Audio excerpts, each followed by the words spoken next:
All right, warm welcome everyone to a brand new week. There's a couple of exciting things we need to talk about for the week ahead. Obviously, the biggest one will be the news that we got over the weekend, but we'll get to that in a second. I think let's just take a quick step back and just take a look at what happened to the markets last week. I think there was a couple of very important inflection points, and obviously moves happening, and some of them were basically playing out in line with expectations that we had last week, especially for the US dollar. I think this is probably the most important one from a macro point of view that we were looking at last week, and obviously expectations coming into last week was what the Fed will stick to their overall wait and see approach in terms of rate cut, saying that they would rather prefer to wait a little bit, wait and see what happens to the tariff situation, wait and see how the economy develops. And obviously, as we spoke about last week, the fact that inflation is still trading at levels which is way too high for them to even think about cutting rates aggressively, the odds was always favored towards them sticking to that overall hawkish tone, which, based on what markets had priced in at the time, seemed to add to some upside risk for the US dollar, which obviously played out well, looking at that nice pop we've had in the dollar index. Obviously, there was a lot of optimism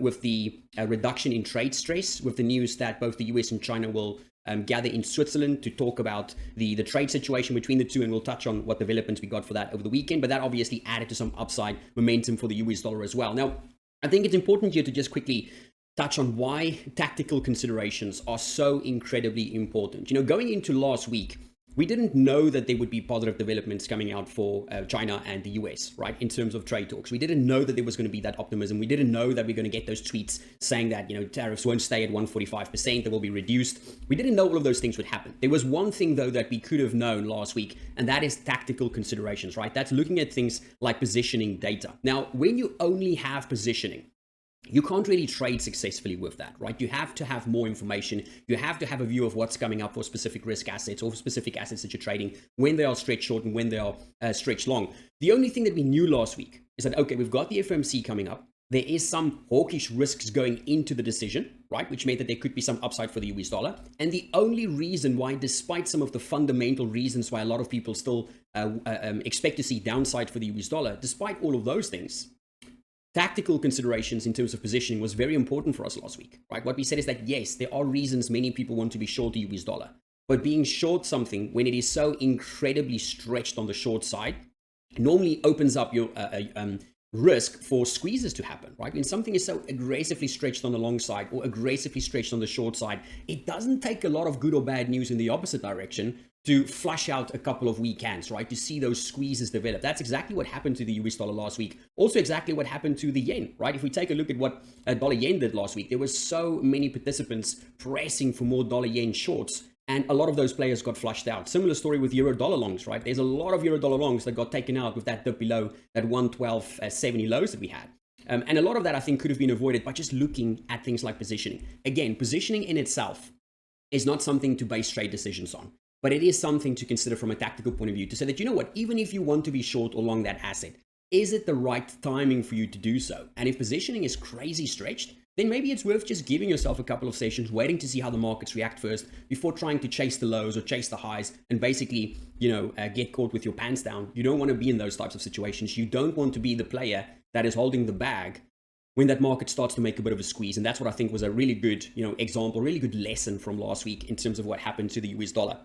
Now, in terms of the week ahead, we had some very interesting news coming out over the weekend. Let me quickly show you guys what we got from the White House. So the White House had an article up saying the US announces China trade deal in Geneva. Now, I think this title is a little bit misleading because we haven't actually reached a trade deal. What we instead got was a negotiation mechanism which was put in place. Basically, what happened is we had Treasury Secretary Bessent as well as Representative Greer coming out, and both of them had very positive things to say. I mean, if we take a look at what Bessent said, he's happy to report that we made substantial progress between the US and China in the very important trade talks. We had Greer saying, where's that one comment that was quite impressive? There was a lot of groundwork that went into these two days. Just remember why we're here in the first place. We're confident that the deal we struck with our Chinese partners will help us to work towards resolving the national emergency. Now, it's important here to understand that, yes, there was a deal reached, but the deal reached here wasn't a new trade deal. It was a trade mechanism or consultation mechanism, as they call it, that was agreed upon, right? So what this means in terms of tariffs, we don't know yet. Does this mean that tariffs will be paused while they try to reach a deal? Possibly. Does it mean that tariffs are reduced in order for the progression of trade talks to take place? We don't know yet. The bottom line is, this is a very positive step, right? It's the step in the right direction. This is exactly what the markets wanted. I mean, in terms of possible outcomes, I think the fact that we don't have China and the US, both of them running away, stomping their feet, throwing a tantrum, I think that's pretty much what nobody wanted to see. The fact that we got this, even if it's not a full trade deal, the fact that we got this consultation mechanism put in place, as at a bare minimum, should be positive for markets. It should be positive for risk. And we can see that in the initial reactions we've seen across major asset classes, which we'll touch on in a second as well. So bottom line, there has been some type of agreement reached. It's a trade mechanism or consultation mechanism, which will basically allow these two sides to battle it out and reach a final trade deal. Now, we had President Trump coming out, in his normal fashion, saying that it's the most impressive, or most important tweet that he'll ever do, or truth post that he'll ever do. We'll see what the details are. I think right now, again, the markets don't really care that we didn't get a full trade deal negotiation. The fact that these two sides are talking, the fact that they had something to agree upon in the first place, that is a very big positive for the markets. Now, how would we expect the markets to react on the back of this? We've already seen some of those initial reactions with upside in the US dollar, and you can see downside gaps in the likes of the euro dollar, downside gaps in the likes of the pound dollar, upside gap here, dollar yen, upside gap in dollar Swiss franc. What else would we expect to see across major asset classes? We would expect to see a little bit of a pop to the upside in US equities as well. It could be enough to finally see the NASDAQ break back above that 200-day moving average. This is such a critical level to watch, especially since it's such an important input for your commodity trading advisors and trend traders out there.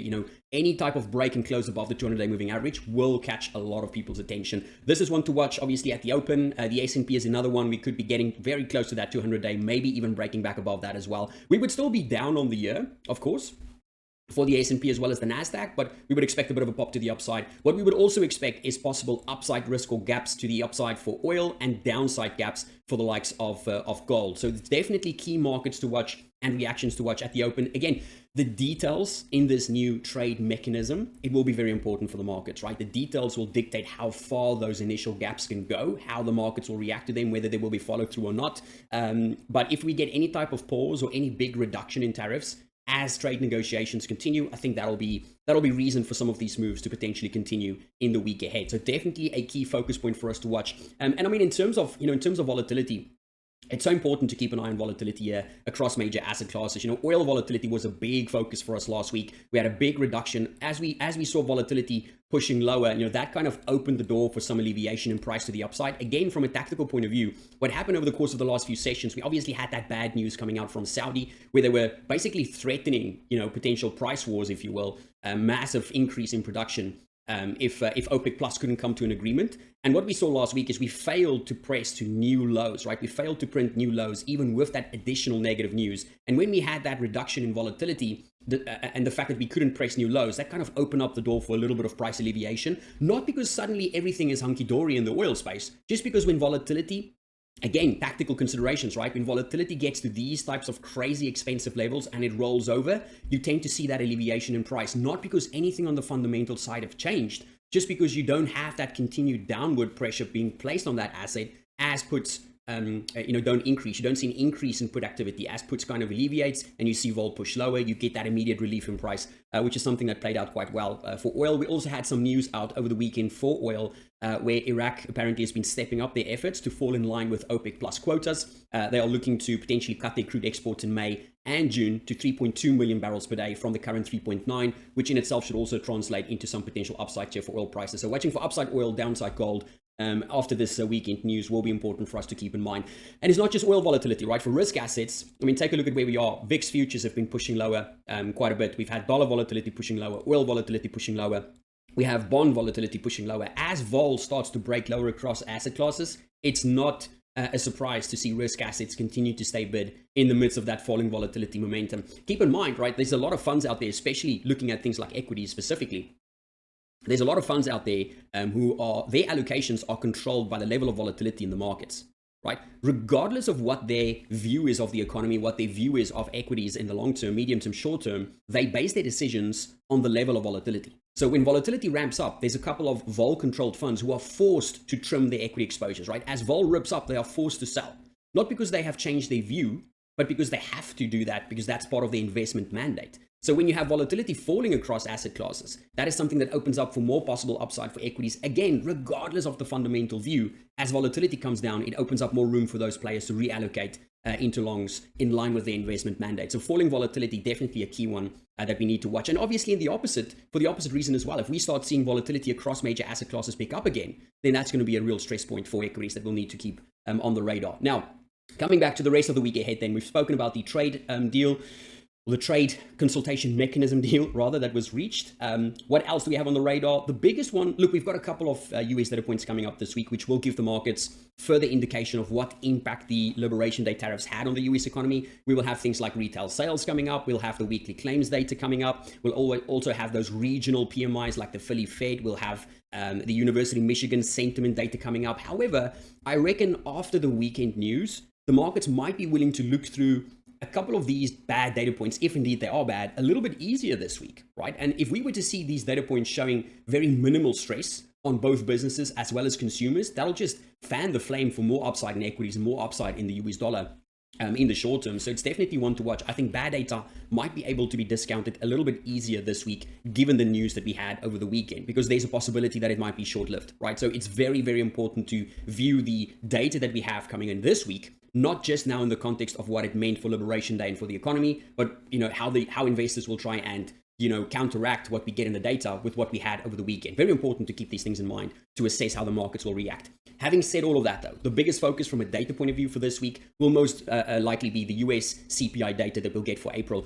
Not in the context so much just of Liberation Day tariffs, but more in the context of what happened to the Fed last week.